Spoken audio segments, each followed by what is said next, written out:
Before there was Harry Potter, there was R.l.stine. What you just saw is what's left of my r.l.stine collection. I never really read Goosebumps, but I was very into his other novels, particularly the Fear Street novels. I read all of the Fear Street saga. I think that's what it was called. Let's see, yes, the saga was a 3-part, if I can find it. Oh, here we go. I even have the collector's edition, and it still even has the poster in it. The Fear Family Tree. Look at that. How awesome is that? Still in there.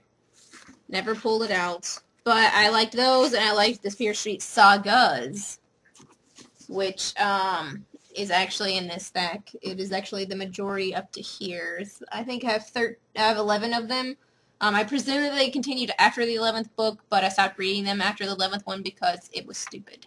Here, I'll show you the difference, why I stopped reading the sagas, why I stopped reading r.l.stine. We went from a cover that looked like this, it kind of, was trying to be sort of serious, even though it's a young adult teen horror book, to this type of cover.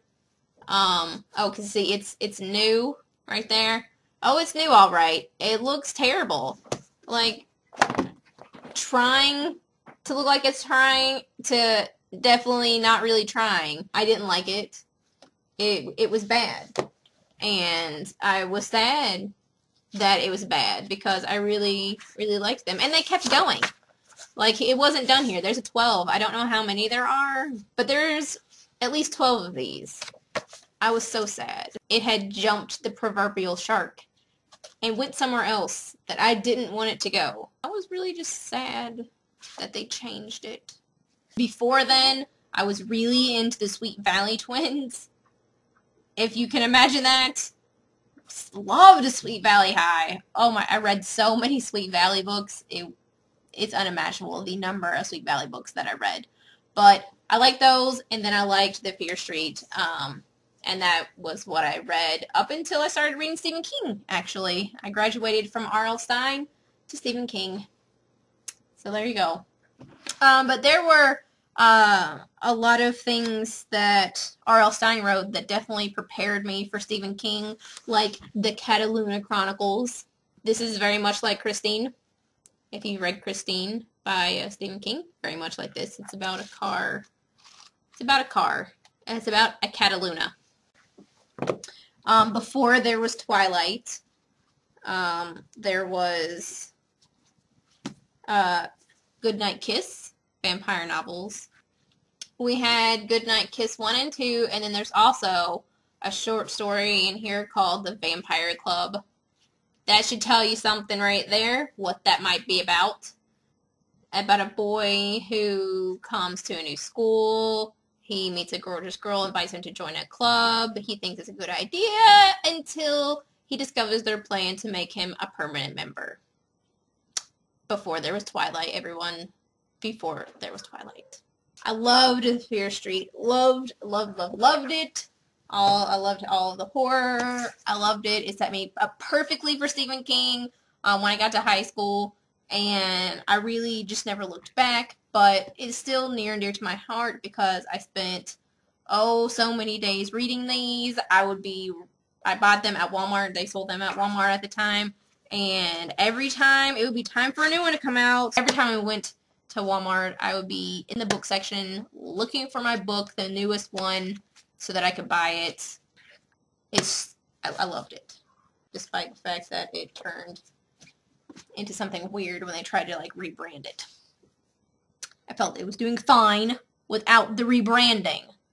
Favorite authors series growing up would be r.l.stine, Fear Street, not Goosebumps, Sweet Valley High, John Belair. That might be the big three. And then as I got a little older, Piers Anthony.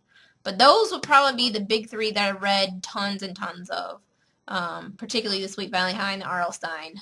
Could not pull me away from those.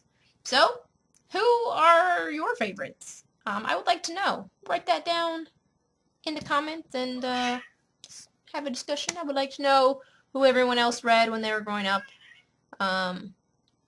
That's really it. John, I will see you tomorrow.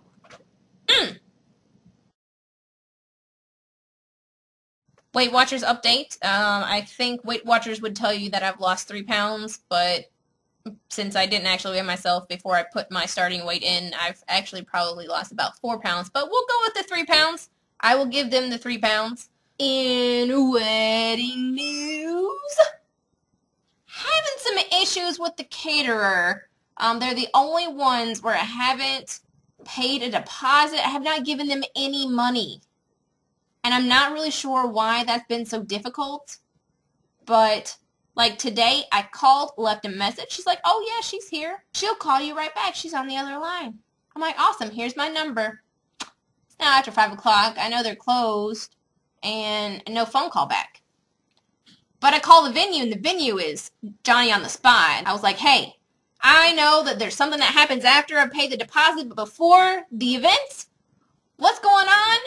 So we talked about it a little bit, and they're going to send me a plan for what the room setup would be like. How awesome is that? But the caterer, right now, we have no food.